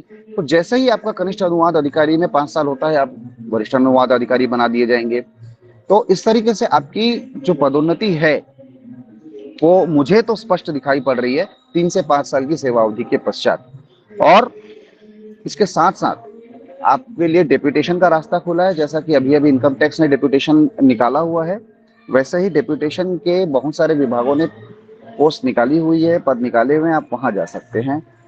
अपने खुद के विभाग में भी जो पोस्ट खाली रह जाएगी सहायक निदेशक राजभाषा की, चाहे वो ईएसआईसी की बात करें या कर्मचारी भविष्य निधि संगठन की, वहां पर भी जो डीआर कोटा है उस डीआर कोटे में पोस्ट को प्रतिनियुक्ति के आधार पर भरने के बारे में बात चल रही है और ये प्रपोजल भी भेजा गया है। अगर ये पास होकर आ जाता है तो डिपार्टमेंट से ही जो लोग, चाहे वो कनिष्ठ अनुवाद अधिकारी के पद पर हों और उन्होंने 3 साल या 5 साल की सेवा कर ली है, तब योग्यता और जो नियम एवं शर्तें होंगी उनके आधार पर उनको सीधे सहायक निदेशक के पद पर प्रतिनियुक्ति पर लिया जा सकता है, जैसा कि 7 साल पहले कर्मचारी भविष्य निधि आयोग संगठन में किया गया था। बहुत सारे कनिष्ठ अनुवाद अधिकारियों को सीधे सहायक निदेशक के पद पर 3 से 5 साल तक प्रतिनियुक्ति पर रखा गया था और वो काम किया गया था। तो इन सब में सबसे बड़ा अहम जो रोल है वो है गृह मंत्रालय राजभाषा का। और एक चीज जो शेष है कर्मचारी भविष्य निधि संगठन के मामले में वो यह है कि यहाँ पर पदों का जो बनना है, क्रिएशन है, वो गृह मंत्रालय राजभाषा विभाग के मापदंडों के आधार पर नहीं हुआ है, जिसके संबंध में हमारे प्रयास जारी है। अभी हैदराबाद के बरकतपुरा में और उसके बाद वाराणसी में संसदीय समिति का निरीक्षण होना है, जहां पर हम लोगों ने उस संसदीय समिति निरीक्षण में ये बात उठाई है कि कर्मचारी भविष्य निधि संगठन में जो पदों का निर्माण है, सृजन है, वो गृह मंत्रालय राजभाषा विभाग के मापदंडों के आधार पर नहीं हुआ है। यानी कि जो मापदंड है 50 कर्मचारियों के ऊपर 1 कनिष्ठ अनुवाद अधिकारी, 100 लोगों पर 2 कनिष्ठ अनुवाद अधिकारी और 1 वरिष्ठ अनुवाद अधिकारी, और जहां पर एक वरिष्ठ अनुवाद अधिकारी है वहां पर एक सहायक निदेशक राजभाषा, जहां पर 100 लोगों का स्टाफ है। इस तरीके के इस मापदंड को नहीं माना गया है। जब सब्सक्राइबर यानी जैसा कि जयप्रकाश जी ने बताया था, अंशदाता या सब्सक्राइबर के आधार पर पोस्ट का क्रिएशन किया गया है और इस सब से 127 कुल पदों की संरचना है। तो इसे बढ़ाने के विषय में प्रयास किए जा रहे हैं। एक चीज की अंतिम में मैं और जानकारी दे दूं आप लोगों को कि यूपीएससी के बाद पास ये फाइल इसलिए भी गई हुई है कि यदि ऊपर के पोस्ट खाली रह जाते हैं तो उन्हें वन टाइम रिलैक्सेशन देकर प्रमोशन दिया जाए और सीधे आगे बढ़ाया जाए। अर्थात अभी जितने कनिष्ठ अनुवाद अधिकारी हैं या वरिष्ठ अनुवाद अधिकारी हैं कि इनकी एलिजिबिलिटी नहीं भी हुई है, तो उन्हें वन टाइम रिलैक्सेशन देकर ऊपर के पोस्ट पर, चाहे वो सहायक निदेशक का पोस्ट हो या वरिष्ठ अनुवाद अधिकारी का हो या उपनिदेशक का पोस्ट हो, वहां पर उन्हें प्रमोशन दिया जाएगा। तो ये सारी चीजें चल रही है, ऑनगोइंग प्रोसेस है, थोड़ा लंबा समय लग जाता है, कभी जल्दी हो जाता है, तो प्रयास जारी है। और मैं आप सभी को सार्थक हृदय से, खुले हृदय से और स्वागत करता हूं कि आप सभी दोनों संगठनों में ज्वाइन करें और उसके बाद आपके प्रयास जारी रखें। जैसे ही आपकी सेवा चालू होती है, आपके अंदर आत्मविश्वास बहुत ऊपर चला जाता है। और अंतिम 4 पंक्तियों के साथ मैं आप लोगों को ये प्रेरणा दे रहा हूं कि तिनके यूं ही नहीं लड़ा करते आंधियों से। घास का जो एक तिनका होता है उसके बारे में बात कह रहा हूं कि तिनके यूं ही नहीं लड़ा करते आंधियों से, गर दिलों में उनके तूफान नहीं होता, और यूं ही नहीं हाथ उठाए थे मैंने, गर दिल में आकाश छूने का अरमान नहीं होता। तो आप सभी आकाश छुएं, ये अरमान लेके आगे बढ़ें, तिनका ना समझे अपने आप को, हौसलों को जवान रखें। बहुत बहुत धन्यवाद आप सभी का इस सहनशीलता के साथ सुनने के लिए। अभिषेक प्रकाश जी का तहे दिल से धन्यवाद, जयप्रकाश जी का धन्यवाद करता हूं कि उन्होंने मुझे आमंत्रित किया। बहुत धन्यवाद सर। प्रवीण सोनी सर जो है, मैं एक बात उनके बारे में बता दूं जो मूल रूप से मुझे परिचय के दौरान कहना चाहिए था। हम सबों के लिए गर्व की बात है, हमारे कैडर के लिए गर्व की बात है कि कल जो है सर की 2 किताबें विमोचित हुई हैं, और मैं अनुरोध करूंगा कि सर अगर एक जरा सा प्रकाश डालते हैं दोनों ही किताबें। एक छत्तीसगढ़ के साहित्य से संबंधित है और दूसरी पुस्तक जो है वह एक काव्य संकलन है। तो मैं सर से अनुरोध करूंगा सर जरा सा उसके ऊपर प्रकाश डालें। जी बहुत धन्यवाद प्रकाश जी, बधाई देने के लिए। एक पुस्तक जो है शोध विमर्श है, छत्तीसगढ़ में जो लोकोक्तियां और मुहावरे है उस पर शोध विमर्श है, जिसमें एक अध्याय मैंने लिखा है। कुछ हमारे मित्र हैं, हम सब मिलकर छत्तीसगढ़ी को भाषा बनाने का प्रयास कर रहे हैं, और किसी भी बोली को भाषा बनाने के लिए प्रचुर साहित्य और साहित्य के साथ उसके व्याकरण को समृद्ध होने की आवश्यकता होती है। उसी दिशा में ये प्रयास है, और लोकोक्तियों का लोक इस पुस्तक का नाम है। प्रकाशित हो गई है, अमेजन और फ्लिपकार्ट पर अवेलेबल है। और इसके साथ एक काव्य संग्रह है, शब्दों की माला, SGHSS पब्लिकेशन ने उसको पब्लिश किया है, जिसमें मैंने कुछ कविताएं प्रेषित की है और प्रकाशित हुई है। और आप सभी का प्रेम, आशीर्वाद, मार्गदर्शन बना रहेगा तो ये प्रयास आगे भी जारी रहेगा, और कोशिश करेंगे कि कुछ आगे भी करते रहें। बहुत धन्यवाद अभिषेक जी, आपने मुझे इस तरह से परिचित किया। प्रवीण सर एक प्रश्न और उसके बाद मैं जरूर एक प्रश्न और जो काफी हमारे साथी जानना चाहते हैं कि जिन साथियों को एग्जाम में मेरिट लिस्ट में जो ऊपर हैं उन्हें तो लगभग उनके मनपसंद जगह पे पोस्टिंग मिल जाएगी, लेकिन जिन साथियों को ऐसी जगह पोस्टिंग हो जा रही है जैसे दक्षिण में पोस्टिंग मिल गया या कहीं नॉर्थ ईस्ट में पूर्वोत्तर में पोस्टिंग मिल गया, तो अगर इस तरह से अगर पोस्टिंग मिल जाती है तो क्या ऐसी स्थिति में मतलब उनके लिए वो थोड़ी दुविधा की स्थिति में उनको रहना चाहिए, या फिर आगे चल करके उनके लिए ऐसी संभावना बनेगी कि अभी वर्तमान में वो वहां ज्वाइन कर लें और आगे चल करके फिर उनको अपने घर के निकट या जहां वो चाहते हैं उनके मनमाफिक पोस्टिंग मिल जाए इस तरीके से? सर, विनम्र शब्दों में क्षमा के साथ कहना चाह रहा हूं कि आपकी पहली लाइन भी गलत है और दूसरी लाइन भी गलत है। जी जी जी। वो इसलिए कह रहा हूं क्योंकि मेरिट में जो लोग आए हैं और अगर वो चाहते हैं कि उनको मनमाफिक जगह मिल जाए तो वो आसान नहीं होगा, क्योंकि अभी जो है जिस प्रकार के पदों का, कर्मचारी भविष्य निधि संगठन की बात कर रहा हूं, कि वहां पर जिस प्रकार पदों का सृजन हो रखा है और जिस प्रकार की पद स्थापना हो की गई है उसमें विभिन्न विसंगतियां है। जैसे कई ऊपर कनिष्ठ अनुवाद अधिकारी नहीं है, वरिष्ठ अनुवाद अधिकारी नहीं, केवल एक सहायक निदेशक है और वही सब काम कर रहे हैं, और कहीं कहीं 2 सहायक निदेशक हैं। इस तरह से विसंगतियां हैं, जो कि ये जो नए सभी हमारे अधिकारी आ रहे हैं, इनके आने के बाद इन विसंगतियों को दूर होने की हम उम्मीद कर रहे हैं। इसलिए मैं इन सभी का खुले मन से स्वागत कर रहा हूं। तो अभी आप प्लेस ऑफ पोस्टिंग के बारे में मुझे नहीं लगता कि इतना कंसर्न रहना चाहिए। जिनके घर एक्यूट प्रॉब्लम है, बड़ी समस्या है, विकट परिस्थिति में है, या स्पाउस ग्राउंड है, उनके लिए प्रावधान है कर्मचारी भविष्य निधि संगठन में कि उन्हें पोस्टिंग उस हिसाब से मिल सकती है। यदि घर में कोई बहुत गंभीर बीमारी से जूझ रहा हो या उनका स्पाउस सेंट्रल गवर्नमेंट में किसी जगह पर पोस्टेड है तो उनको उस शहर में या उस राज्य में दे दिया जाएगा। बाकी लोगों के लिए ये कि मेरिट में है इसलिए उनको ये शहर दे दिया जाए, ऐसे कोई प्रावधान नहीं है। दे देना एक संयोग होगा, लेकिन ऐसी उम्मीद लगा के ना आए। जी सर, क्योंकि प्रवीण सर अभी ईपीएफओ ने ना जो भी लोग चयनित हुए हैं उन लोगों से ईपीएफओ ने मेरिट के आधार पे उनका पोस्टिंग प्रेफरेंस मांगा है, इसलिए मैंने ये प्रश्न जी मांगा है क्योंकि ये शुरू से प्रथा रही है, नियम नहीं है, और इसमें इसलिए मांगा है ताकि पोस्टिंग देने में सुविधा हो और जिन लोगों को अगर घर के पास मिल रहे तो दे दिया जाए। इसमें कोई दो राय नहीं है कि जो अधिकारी चयनित होके आ रहे हैं उनके घर के साथ दूरी को ध्यान में रखकर इस चीज को लिया गया है और ध्यान रखा जाएगा। परंतु मैं इसको नकारात्मक स्वरूप में नहीं कह रहा हूं, लेकिन किसी भी परिस्थिति में हम ये मान के ना चलें कि हम जो शहर चाह रहे हैं वो हमें मिल ही जाएगा। बिल्कुल। प्रवीण सर, मेरा एक सवाल है। जी सर। ये सहायक निदेशक राजभाषा के जो पद हैं आपके यहाँ, ठीक है, चूंकि उसमें मैं खुद यहाँ पर भी थोड़ा सा काम कर रहा हूँ, तो आपके यहाँ 75-25 का रेशियो है, 75 डीपीसी से और 25% जो है डायरेक्ट रिक्रूटमेंट है, ऐसा है? अभी वो एक्टिव है, क्या एक्टिव है, थोड़ा सा बताइए सर। ये जो आप 75-25 बोल रहे हैं, इस फाइल का गोल फुटबॉल बना हुआ है। यूपीएससी और रेबल मिनिस्ट्री इधर से उधर गोल मारने की कोशिश कर रहे हैं।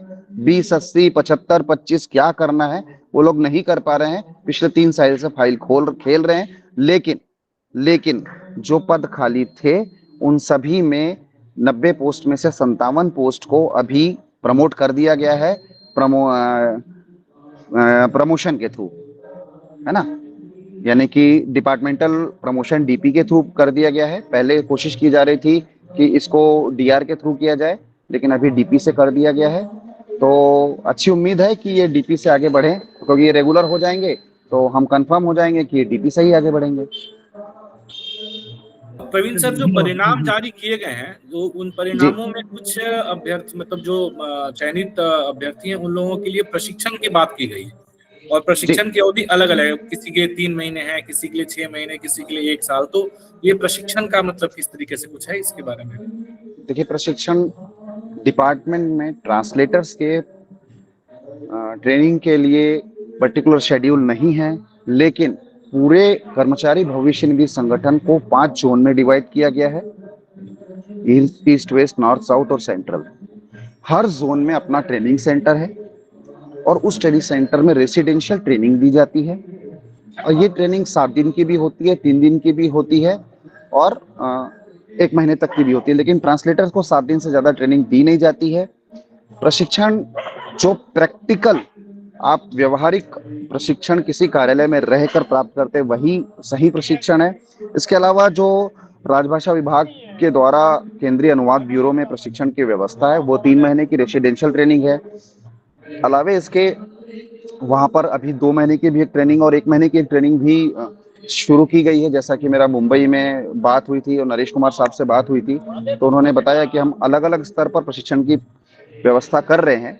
तो ये केंद्रीय अनुवाद ब्यूरो द्वारा करी जाएगी और हमारा कर्मचारी भविष्य निधि संगठन का केंद्रीय स्तर पर नेट्रस में एक प्रशिक्षण केंद्र है। वहां पर दिल्ली में नेट्रस, जिसका नाम है पंडित दीनदयाल उपाध्याय प्रशिक्षण केंद्र, वहां पर हम प्रशिक्षण देने के बारे में प्रयास कर रहे हैं। तो संभवतः ये भी प्रशिक्षण हम सभी नए अधिकारियों को देंगे। तो मेरा जहां तक अनुभव रहा है कि सभी लोगों को सीधे कार्यालय भेजा जाएगा और वहां से कार्य ग्रहण करने के बाद कुछ कुछ स्थानों पर प्रशिक्षण के लिए भेजा जाएगा। ठीक है, बहुत बहुत धन्यवाद प्रवीण साहब। धन्यवाद सर। मैं छोड़ रहा हूँ सर मीटिंग, आप लोग कंटिन्यू करें, मुझे कार्यक्रम में जाना है। जी, बहुत जी। धन्यवाद सर। बहुत बहुत बहुत धन्यवाद सर आप लोग। धन्यवाद धन्यवाद। आदरणीय झा जी से मैं अनुरोध करूंगा कि वे ESIC के ऊपर प्रकाश डालें और कुछ और प्रश्न हमारे साथियों क्या है, अगर उनका निराकरण आप। देखिए, मैं 12 वर्ष की सेवा कनिष्ठ अनुवाद अधिकारी के रूप में दे चुका हूँ। 13वां वर्ष मेरा चल रहा है। 11 वर्ष में दक्षिण में पदस्थापित रह करके अब मैं पूर्व में पहुंचा हूँ।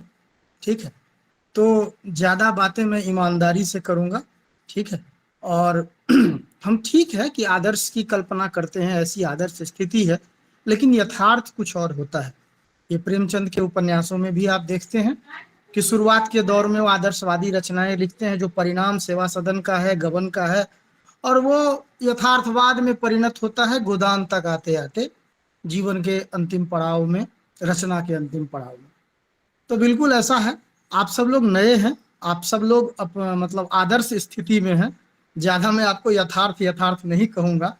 ठीक है, ये देखिए, मैं आपको बता देता हूँ जो मेरे पास सूचना है। EPFO में 120 JTO के पद हैं, STO के 80 पद हैं वहाँ, ADOL के, जैसा साहब ने कहा, 57 पद हैं, DDOL के 10 पद हैं, निदेशक का 1 पद है। ठीक है, तो EPFO में जो है पद की संरचना ESIC से अच्छी है। वर्तमान में ESIC में 140 JTO पर लगभग मतलब 42 STO के पद हैं। फिर ADOL में ये 33-34 पद हैं। DDOL यानी उप निदेशक राजभाषा के 5, संयुक्त निदेशक राजभाषा के 3 और निदेशक राजभाषा का 1 पद है। ठीक है, जैसा कि सर ने बताया, राजभाषा को लेकर के फाइलें इधर से उधर चल रही हैं। प्रशिक्षण में देखिए, प्रोबेशन प्रशिक्षण सवाल पूछ रहे हैं। प्रशिक्षण अभी बहुत तरह का प्रशिक्षण आ गया है, जो जैसे कि एक बहुत बड़ा पोर्टल है प्रशिक्षण का स्वयं, और एक बहुत बड़ा पोर्टल है प्रशिक्षण का कर्मयोगी। ठीक है, तो ये ऑनलाइन माध्यम से कर्मयोगी प्रशिक्षण बहुत सारे लोगों के लिए बहुत सारी मॉड्यूल जो है मैंडेटरी की गई है। जैसे कि आप सेवा में ज्वाइन करेंगे तो CCS कंडक्ट रूल से लेकर के बहुत सारा जो लीव का, LTC का, और मान लीजिए चाइल्ड लेबर से जुड़ा हुआ चीज है, या फिर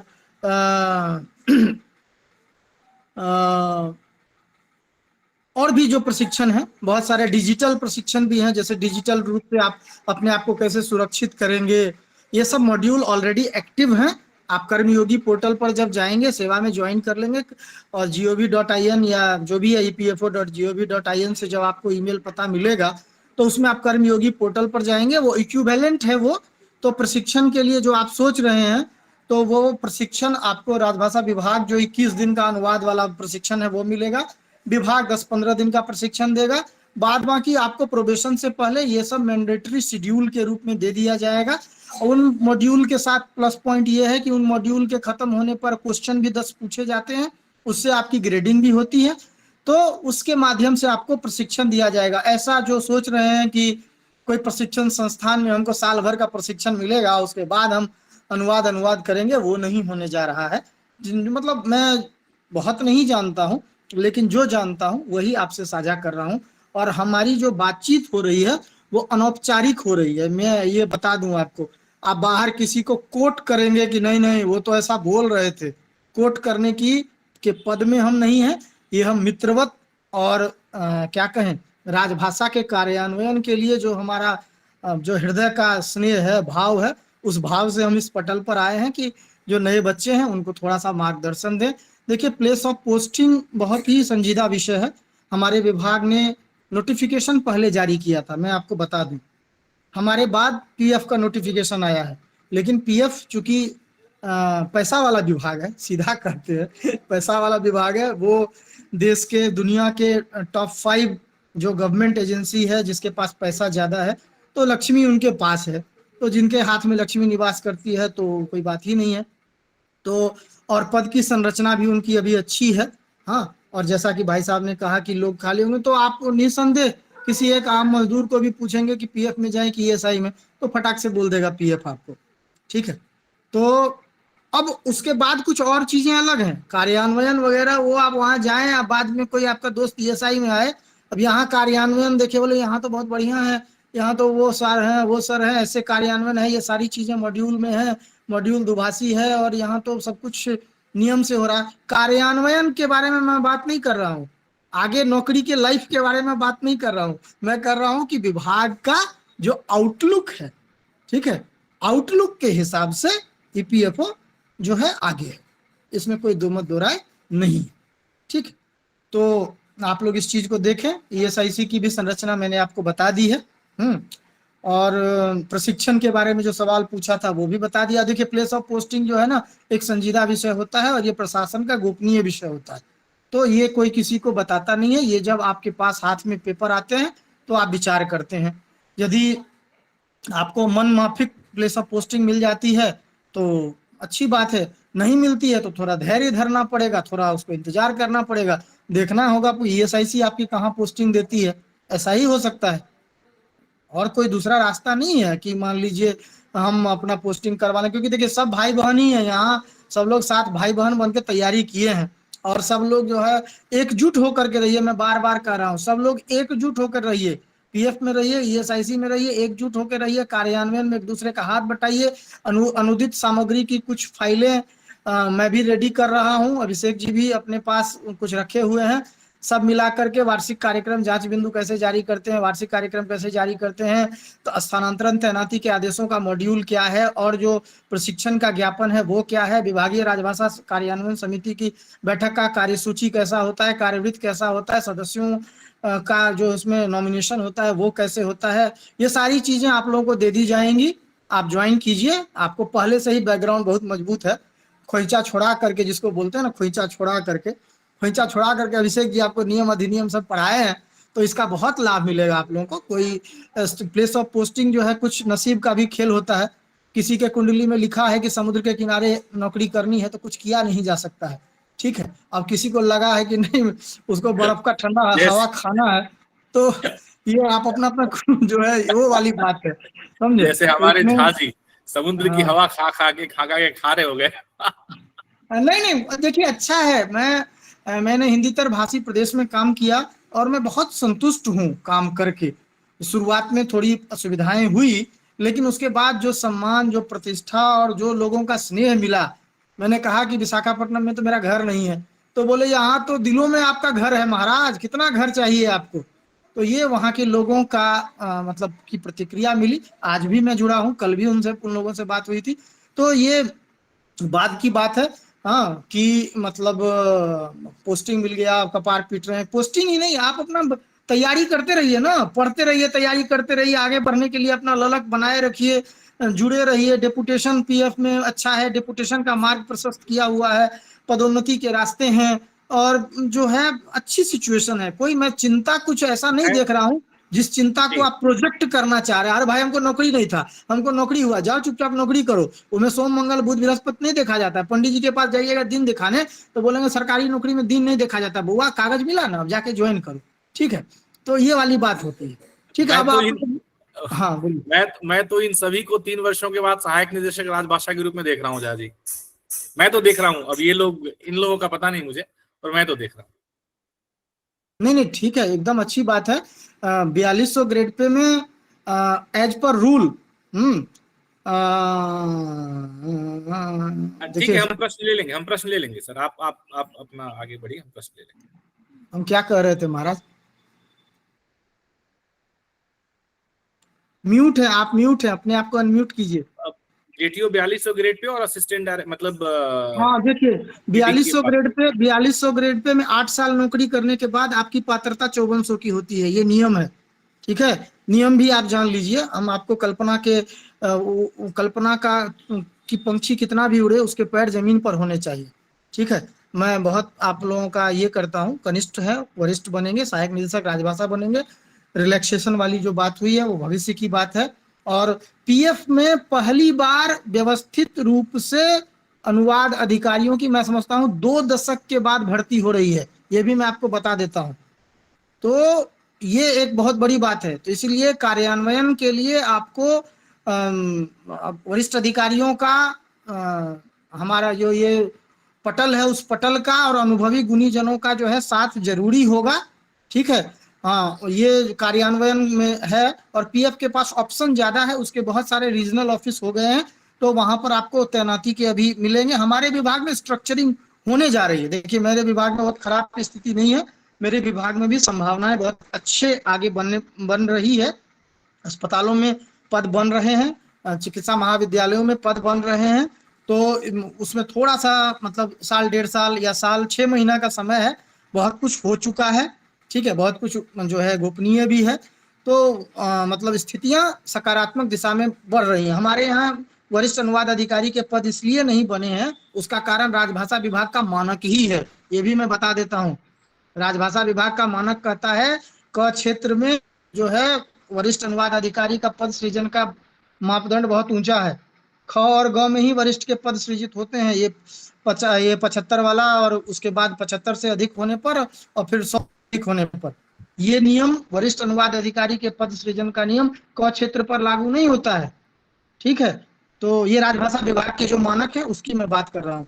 तो ये सब झमेला में आप लोग काहे अभी पढ़ रहे हैं? इसमें पढ़ने का जरूरत क्या है? नौकरी नहीं थी, नौकरी मिली है, नौकरी ज्वाइन कीजिए। ठीक है, खुश रहिए, मस्त रहिए। आप लोगों को जो है बहुत सारी चीजें बता दी गई हैं। अब आप लोग जो थोड़ा मोड़ा सवाल कुछ पूछना चाहते हैं तो जल्दी जल्दी में पूछ लीजिए। अब बाद बाकी नंबर ले लीजिए, कभी कभार डिस्टर्ब कीजिएगा, कोई दिक्कत नहीं है। एक प्रश्न है झा जी कि जिन बच्चों का ईपीएफओ में सिलेक्शन हुआ है और जो प्रोसेस में लग गए हैं, अगर उनका अपॉइंटमेंट लेटर आता है तो क्या उनको ईएसआईसी के लिए इंतजार करना चाहिए या फिर उनको ज्वाइन कर लेना चाहिए? देखिए प्लेस ऑफ पोस्टिंग पर सारा मामला है ना, तो प्लेस ऑफ पोस्टिंग के लिए जो है सारा हो रहा है। तो प्लेस ऑफ पोस्टिंग देख लें अपना। यदि ईपीएफओ में मनचाहा प्लेस ऑफ पोस्टिंग मिला है तो क्यों इंतजार करेंगे? ठीक है, यदि नहीं मिला है तो इंतजार करने के अलावा कोई विकल्प भी नहीं है। और बताइए। और एक बार जैसे पोस्टिंग हो जाती है उसके बाद फिर स्थानांतरण के लिए क्या प्रावधान है? देखिए स्थानांतरण के लिए बहुत जटिल प्रावधान है, जैसा प्रवीण जी स्पष्ट करके ही गए हैं। ठीक है, वो देखिए आपके संगठन के ऊपर है। आप सम्मिलित रहते हैं, एक साथ रहते हैं, अपनी आवाज उठाते हैं, बोलते हैं। नहीं तो ऐसा क्या है ना कि सब जगह तो अपना भाई बंधु ही बैठ जाएंगे। मान लीजिए अभी तैनाती होगी तो सब लोग बैठेंगे, अब वो कैसे उठेगा? आप सोचिए कि उसका एडीएल में हो जाए, दूसरा डिपार्टमेंट में, वो जगह खाली हो, हम वहां जाके पहुंच जाए। ऐसे ही हो सकता है, क्योंकि एजीटी के रूल्स के हिसाब से किसी भी व्यक्ति को मिनिमम टीनियर 3 साल होना है। और यदि कोई अपने मनचाहे प्लेस ऑफ पोस्टिंग पर है तो वो क्यों जाएगा? मतलब 3 साल बाद ऑप्शन तो देगा नहीं, वो मिनिमम 7 ईयर्स वो वहां रहेगा। 7 ईयर्स के बाद उसको जो है मैंडेटरली, अभी जो एग्जिस्टिंग पॉलिसी है एनुअल जनरल ट्रांसफर की, यदि कोई अपरिहार्य स्थिति वैसी नहीं है तो आपको स्थानांतरण नहीं मिलेगा। कुछ अपरिहार्य स्थिति जैसा कि प्रवीण जी ने बताया वैसा है, आप जो है जाते हैं, रिप्रेजेंटेशन देते हैं, लेकिन कम से कम 2 साल आपको रहना होगा। ये झूठा दिलासा दे करके कि नहीं भैया हो जाएगा, कर लो, आप जाओ ज्वाइन करो, हम आपका करवा देते हैं, कोई करवाता उरवाता नहीं है। ठीक है, वो मतलब आप जहाँ जाएंगे आप मतलब 7 साल वहाँ स्थापित रहेंगे। नहीं तो जो है अपना तैयारी करते रहिए, आगे एडी बनिए, दूसरा डिपार्टमेंट असिस्टेंट मैनेजर बनिए। आप लोगों के पास उम्र है और अच्छा पटल भी है, तैयारी का अच्छा माध्यम है, आगे बढ़िए, शुभकामनाएं हैं। अगला सवाल बताइए। एक और प्रश्न है झा जी कि जो बच्चे ऑलरेडी कहीं ना कहीं जॉब में हैं तो उन लोगों को क्या ईएसआईसी हाँ। ईपीएफओ में ज्वाइन करने पे अपना पे प्रोटेक्ट उनका होगा, या फिर उन्हें यहाँ बेसिक सैलरी से उनकी शुरुआत होगी लेवल 6 के जो बेसिक शेल है वहां से? ईएसआईसी में किसी तरह पे प्रोटेक्शन नहीं दिया जाता है और न ही किसी तरह का लीन धारणाधिकार जिसको कहते हैं वो लागू होता है। पीएफ थोड़ी अच्छी स्थिति में है पीएफ में भी, लेकिन आपको पे प्रोटेक्शन वाली बात जो है ना वो शायद मेरे गले उतने नहीं उतर रही है। ये प्रवीण जी आपको अच्छा बताएंगे। पे प्रोटेक्शन जहां इनिशियल चीजें हैं, ठीक है, पे प्रोटेक्शन होता है, आपका टेक्निकल रेजिग्नेशन होगा, ठीक है, और वो विभाग स्वीकार करती है तो प्रोटेक्शन मिलता है। ईएसआईसी में टेक्निकल रिजिग्नेशन होने पर भी आपको पे प्रोटेक्शन नहीं मिलेगा, ठीक है। यहाँ का जो नियम है वो मैं बता दिया आपको।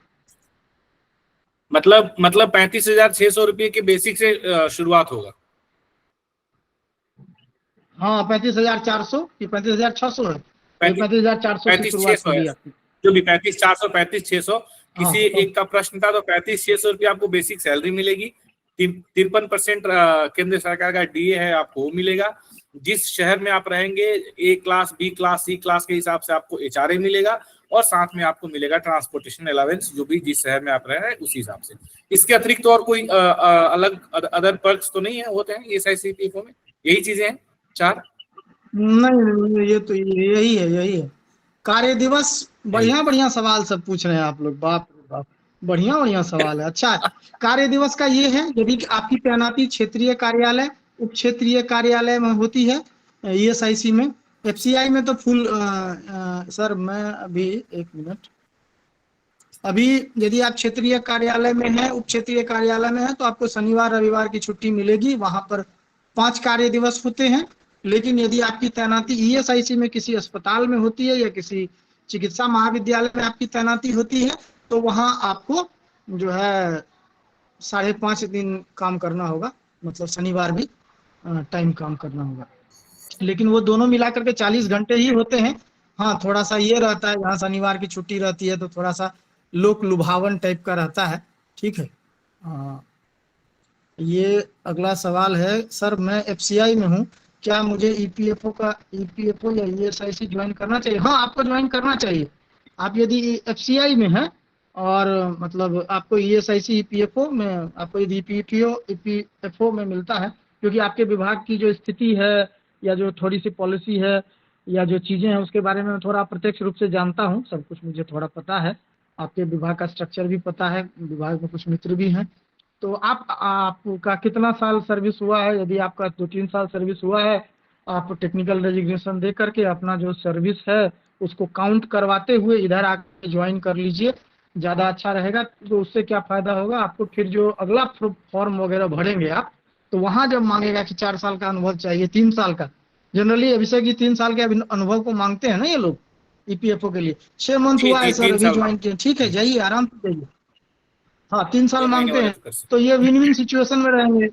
6 महीना इनको ऑलरेडी है, 2.5 साल करेंगे, उसके बाद ये डेपुटेशन में भी जा सकते हैं, आगे जो है हिंदी अधिकारी के पद के लिए जो है एलिजिबल होंगे। आप आंख मूंद करके जाइए, एफसीआई वाला जो सवाल है उसका जवाब यही है। एक बैंक वाला सवाल बड़ा है, शेखर राव जी का नमस्कार। वर्तमान में बैंक में राजभाषा अधिकारी के पद, मैं बता देता हूँ इसमें शेखर जी। देखिए, बैंक में ज्वाइनिंग का प्रोसेस, आप जो प्रश्न पूछ रहे हैं ना, वो बैंक से संबंधित प्रश्न पूछ रहे हैं आप ये अपने बैंक से बात करिए कि वो आपको कितने दिन में रिलीव करेंगे और कितने दिन पहले आपको अपना उनको एप्लीकेशन देना पड़ेगा, एक्सटेंशन कितने दिन देना पड़ेगा, है ना, ये बैंक से रिलेटेड है। ईएसआईसी की तरफ से कितना दिन एक्सटेंशन मिल सकता है, झा जी अगर आप इस पे अगर प्रकाश डाल पाए कि क्या ईएसआईसी किसी को 6 महीने या 1 साल का एक्सटेंशन या 2 महीने का या 4 महीने का एक्सटेंशन दे सकती है ज्वाइनिंग के लिए?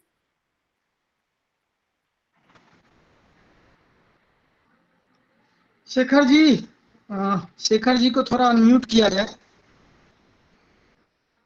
जी शेखर जी, आप बैंक छोड़ के इधर आना काहे चाहते हैं, सो बताइए। असिस्टेंट मैनेजर के पद पर होंगे आप, तो फिर काहे आना चाहते हैं? सर मुझे आगे की तैयारी करनी है, क्योंकि यहाँ पर जो कार्यालय का समय है वो वहाँ पे कार्यालय समय पूरा करने के बाद मुझे आगे की तैयारी के लिए बिल्कुल समय नहीं मिल पा रहा है। क्योंकि अभी मैं वर्तमान में घर से काफी ज्यादा ही दूर हूँ, तो और ज्यादा ही समय नहीं मिल पा रहा, क्योंकि अकेले सारा घर का काम भी संभालना पड़ रहा है। किस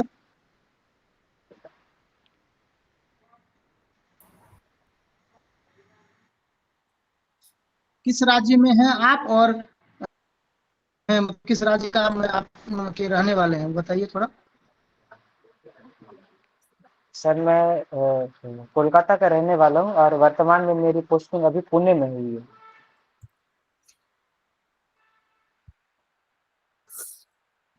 नहीं ठीक है, यदि वित्तीय रूप से देखा जाए आप पुणे में हैं, ठीक है। कोलकाता राजभाषा देखिए, क्योंकि देखिए मैं मतलब एज ए मतलब फ्रेंड फिलोसफर गाइड या एज ए एडवाइजर आपको फटाक से ये सुझाव नहीं दूंगा कि आप बैंक के राजभाषा अधिकारी के पद को छोड़ करके जेटीओ का पद ज्वाइन कर लीजिए।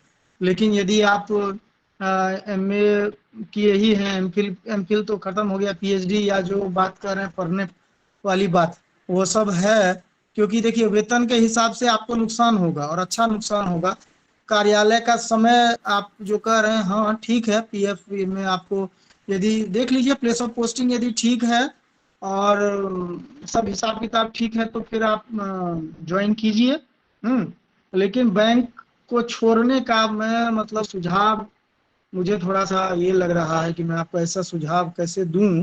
ठीक है, देख लीजिए आप, क्योंकि फिर आप जेटीओ बनने के बाद भी ना फिर वही राजभाषा हिंदी ऑफिसर का फॉर्म भरेंगे, या आप लेक्चरर वगैरह बनना चाहते हैं, क्लियर है आपका विजन कि हम लेक्चरर बनेंगे, लेक्चरर बनने जाएंगे, फिर पीएचडी वगैरह के लिए परमिशन, दुनिया जहां झोल झाल बहुत कहानी है, बहुत सोच समझ के या पारिवारिक स्थितियों के कारण आप कोलकाता आना चाहते हैं, वित्तीय कोई समस्या परिवार में नहीं है, पैसा का कोई इशू नहीं है, चलो भाई 2 रुपया कम ही मिलेगा, हम कलकत्ते के आसपास में रहेंगे, क्या मामला है थोड़ा सा।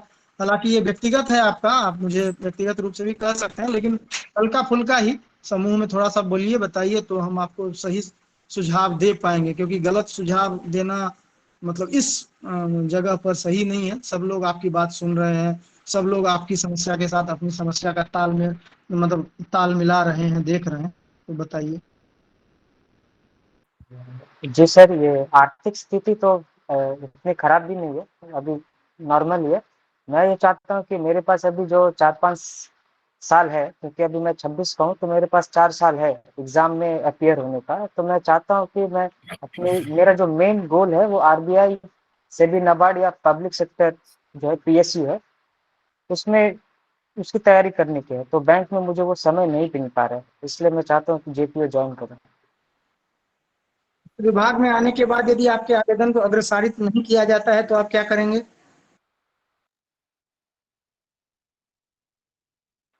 समझ नहीं आया सर। ज्वाइन कर लेते हैं ईएसआईसी ईपीएफओ, और ऐसी स्थिति बनती है कि बहुत सारे कम लोग ज्वाइन करते हैं, तो विभाग के पास अधिकार होता है आप परमिशन भी दे, कोई जोर जबरदस्ती नहीं है कि परमिशन मिले होता है।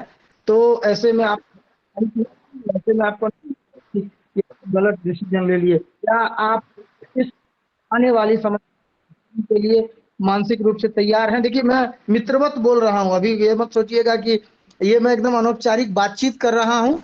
हाँ, और मित्र की तरह, बड़े भाई की तरह आपसे मैं सवाल पूछ रहा हूँ, आप भी छोटे भाई की तरह खुले मन से जवाब दीजिए।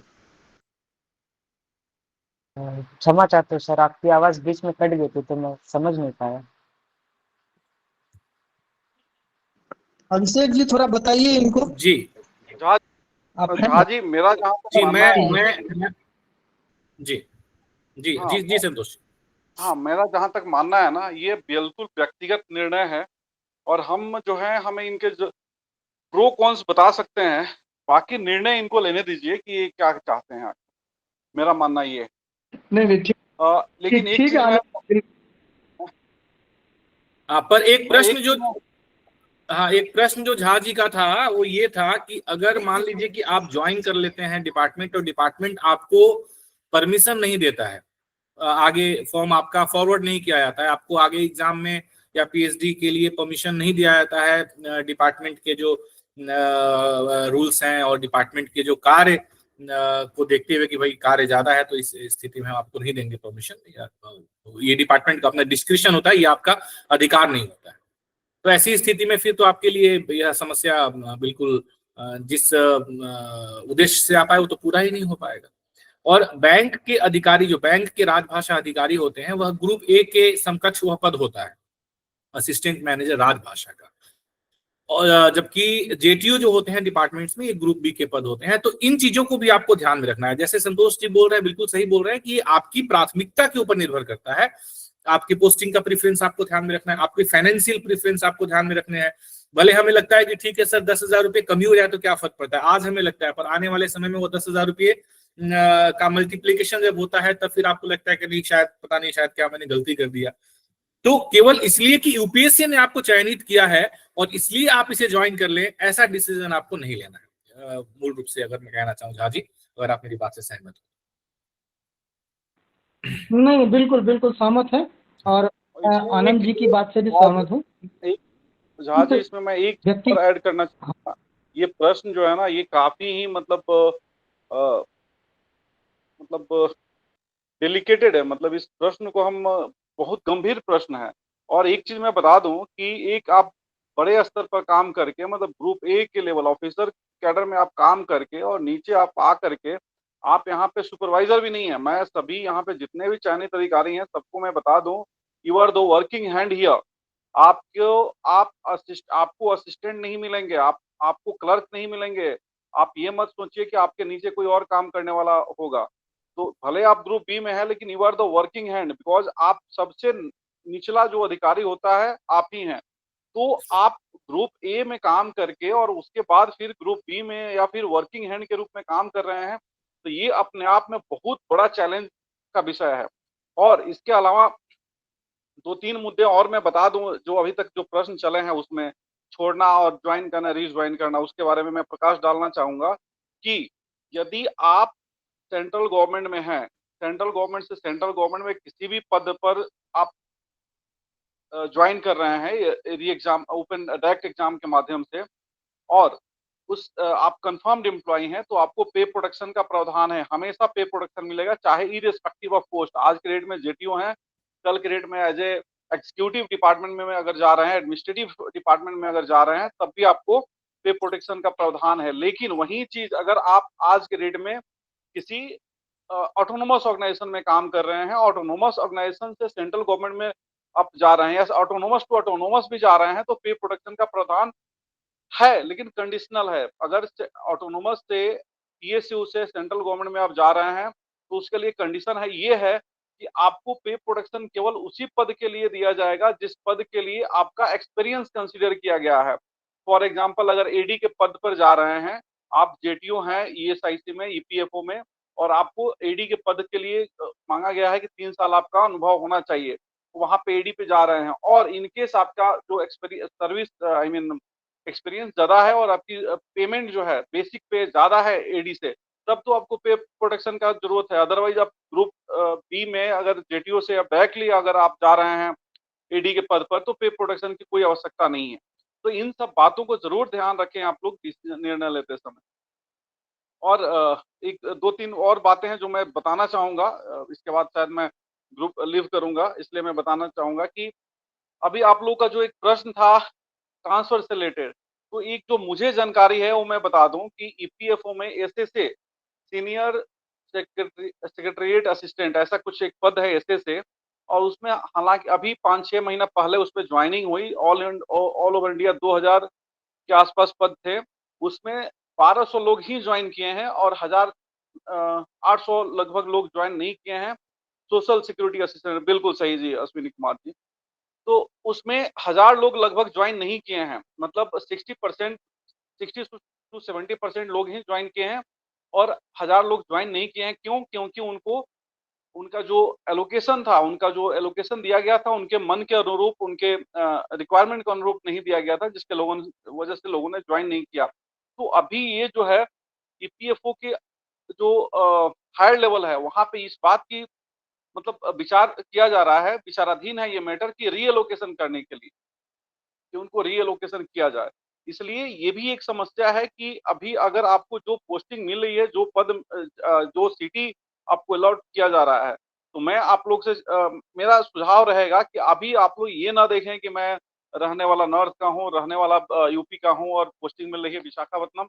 अभी यह उम्र है, अभी अगर ज़्यादा अगर आपके ऊपर दायित्व नहीं है, तो यह उम्र है कि आप देश के अलग-अलग हिस्सों में जाएँ और काम करें। सरकारी नौकरी है और सरकार की तरफ से आपको रहने, खाने का सब कुछ मिलता है। तो आप लोग इर्रेस्पेक्टिव ऑफ सिटी आप जहाँ भी आपकी नियुक्ति होती है, वहाँ पे जाकर के पद जॉइन करें और भारत को भी एक्सप्लोर करें और फिर आगे जैसे समय के ही अनुरूप जो है भविष्य में जब भी आपको पदोन्नति के ऊपर या फिर रिक्वेस्ट के ऊपर ट्रांसफर मिलेगा, तो आप ट्रांसफर के लिए आप लोग अ, मतलब सोच सकते हैं। लेकिन फिलहाल तो ये सोचिए कि जहाँ पे नियुक्ति मिले वहाँ पे कर लें। धन्यवाद अभिषेक।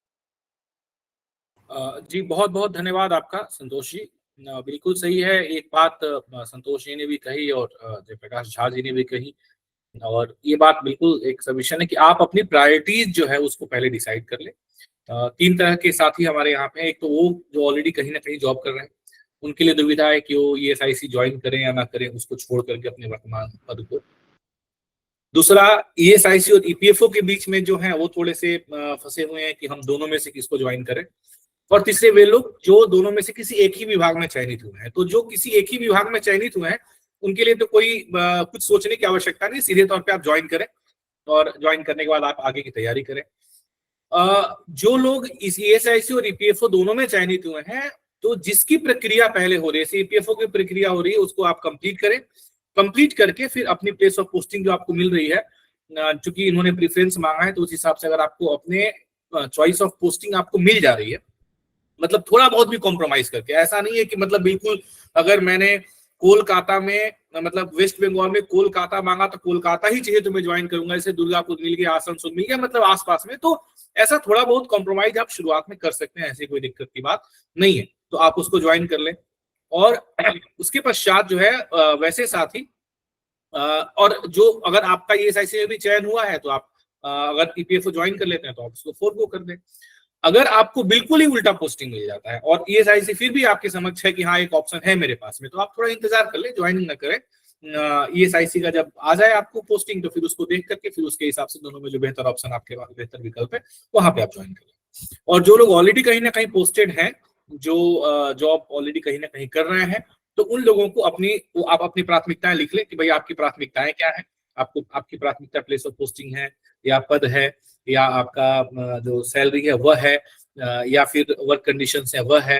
क्योंकि एक बात जो मैं आखिर में कहूंगा, उसके बाद फिर मैं हम लोग इस सेशन को कंक्लूड करेंगे with the concluding remarks of Jha ji, कि इस बात को ना आप लोग एकदम स्पष्ट क्लियरली दिमाग में रखिएगा कि दूसरे के खेत की घास ना हमेशा अच्छी लगती है, दूर के ढोल सुहाने लगते हैं, ऐसा कहा जाता है ना।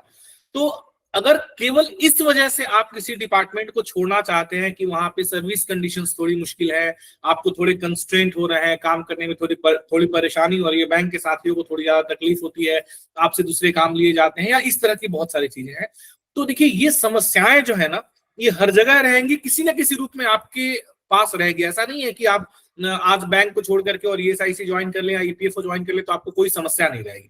समस्याएं आपके पास निश्चित तौर पे रहेंगी, किसी न किसी और रूप में रहेंगी। तो केवल छोटी मोटी समस्याओं को लेकर के आपको परेशान होने की आवश्यकता नहीं है।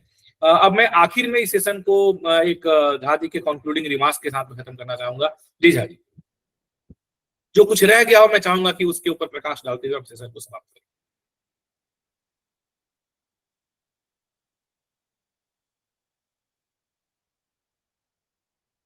झा जी, आपको आवाज आ रही है? देखिए अभिषेक जी, हाँ आ रही है, मेरी आवाज आ रही है? जी जी, मेरी आ रही है अभिषेक जी? हाँ हाँ, बिल्कुल बिल्कुल स्पष्ट आ रही है। देखिए, जैसा हम लोगों ने सोचा था कि हम घंटे भर में सबको बता देंगे लेकिन वैसा कुछ है नहीं। ठीक समय है, लग लोगों जाता है। की समस्याएं जो है, जी। हाँ समय और हाँ, एक बात मैं और बता देना चाहता हूँ कि हम लोगों का लग एक जाता है समूह है। और जी, सबका अपना हम अपना लोगों का एक, समस्या भी है और चीजें भी हैं। जी हाँ, मैं झा जी ये कहना चाह रहा था कि समस्याएं तो सबकी अपनी अपनी, हम लोगों का एक समूह है, चयनित राजभाषा अधिकारी समूह, उसमें सभी डिपार्टमेंट्स के सिलेक्टेड ऑफिसर्स हैं। मैंने उसका लिंक अभी साझा कर दिया है आपके कमेंट बॉक्स में। तो जैसे अभी तो हम चलो ये सेशन कर रहे हैं, आगे भी कोई दिक्कत है तो आप अपना प्रॉब्लम उसमें डाल दें। उसमें झा जी भी हैं, हम सब लोग उसमें हैं, और भी साथी हैं, अलग अलग एक्सपर्ट्स भी हैं। तो जो भी दिक्कत रहेगी उसमें आप लोग अपना, लेकिन इसमें केवल वही लोग ज्वाइन करें इस ग्रुप में जो मैं अभी आपको चैट बॉक्स में जो मैंने लिंक दिया है, जो चयनित है, जो सिलेक्टेड है, जो अभी तैयारी कर रहे हैं, वो इसमें कृपया ना जुड़े। यह केवल चयनित अधिकारियों के लिए ग्रुप है। और जो चयनित लोग हैं, कोई भी समस्या है तो वहां पे हम सब है भी, हमारा नंबर भी है, तो आप वहां से नंबर लेकर के हमें सीधे भी कांटेक्ट कर सकते हैं, बात कर सकते हैं, या अपना सवाल वहां डाल सकते हैं। हमारी तरफ से जो भी होप बन पड़ेगा, हम आपके लिए, आपकी समस्या के लिए जरूर समाधान करने का प्रयास करेंगे। मैंने लिंक डाल दिया है आपके लिए। जी अभिषेक जी, मैं हाँ, यहाँ पे मैंने एक भी और चीज अपना मेंशन नंबर करना डाल दिया है चाहूंगा। अभिषेक जी। जी जी ठीक है, बिल्कुल। अभिषेक जी, मैं यहाँ पे एक और चीज मेंशन करना चाहूंगा जी एक्सटेंशन के मामले में, कि जो जी। भी अभ्यर्थी एक्सटेंशन के बारे में सोच रहे हैं, अगर उचित कारण है, बिल्कुल एक्सटेंशन आपको 3+3 के हिसाब से मिलता है, जहां तक मेरी जानकारी है। कि एक बार आप अगर कुछ उचित कारण है तो आप उसको मेंशन कीजिए और 3 महीना का एक्सटेंशन मांग लीजिए। का मांगना है 6 महीना का मांग लीजिए, लेकिन जहां तक मुझे जानकारी है कि 3 महीना का ही एक्सटेंशन दिया जाता है। और दूसरी बात, मेरा मुख्य उद्देश्य है आप लोग से अभी लास्ट में फिर से दोबारा कुछ बोलने का, कि जो अभ्यर्थी ESIC EPFO में से एक चुन लेते हैं, एक का चयन कर लेते हैं कि हाँ मुझे ESIC में ज्वाइन करना है या EPFO में ज्वाइन करना है, अंतिम निर्णय हो गया, उसके बाद दूसरे पद के लिए ना आपसे अगर एक्सेप्टेंस पूछा जाता है कि हाँ आप ज्वाइन करेंगे ना ज्वाइन करेंगे, तो आप अपना जो भी क्लियर कर दीजिएगा कि हाँ मुझे नहीं ज्वाइन करना है, सो दैट उसका परिणाम ये होगा कि आपके लिए प्रतीक्षा नहीं किया जाएगा। अगर उस विभाग में प्रतीक्षा सूची जारी करने का प्रावधान जो है वो, उसमें थोड़ी सी तेजी आएगी। तो इसको आप लोग जरूर ध्यान दीजिएगा कि सो दैट कि बाकी दूसरे लोग जो हैं अगर प्रतीक्षा सूची के लिए प्रतीक्षा कर रहे हैं तो उनके लिए थोड़ा सा ये आसान हो जाए। चलिए जी, चलिए, तो इसके साथ ही हम आज के सेशन को यहीं पे कॉल ऑफ करेंगे। सेशन बहुत लंबा हो गया है। इसकी रिकॉर्डेड वीडियो भी यूट्यूब पे आपको हमारे चैनल पे मिल जाएगी। मैं ग्रुप में उसका लिंक भी साझा कर दूंगा, और साथ में नंबर्स भी साझा कर दिए गए हैं, आपको लिंक साझा कर दिया गया है। जो चयनित अधिकारी हैं वे निश्चित रूप से लिंक के माध्यम से हमारे चयनित अधिकारी ग्रुप में जुड़ जाए, ताकि किसी भी तरह की समस्या होगी वो आपको बता दी जाएगी। वेटिंग लिस्ट आपके जैसे, अगर वेटिंग लिस्ट क्लियर होती है और आपको आपका नाम उसमें आता है, तो सीधे आपको मेल के जरिए बताया जाएगा और आपको वहां पे आगे की इंस्ट्रक्शन आगे के दिए जाएंगे। चलिए, तो थैंक यू सो मच सबका धन्यवाद। जयप्रकाश जी का और आदरणीय संतोष जी का बहुत बहुत धन्यवाद। आप लोगों ने इतना कीमती समय अपना निकाला। आदरणीय प्रवीण जी अभी तो खैर नहीं है ग्रुप में, लेकिन उनका भी बहुत बहुत धन्यवाद ये एक बहुत प्रतीक्षित सेशन के लिए।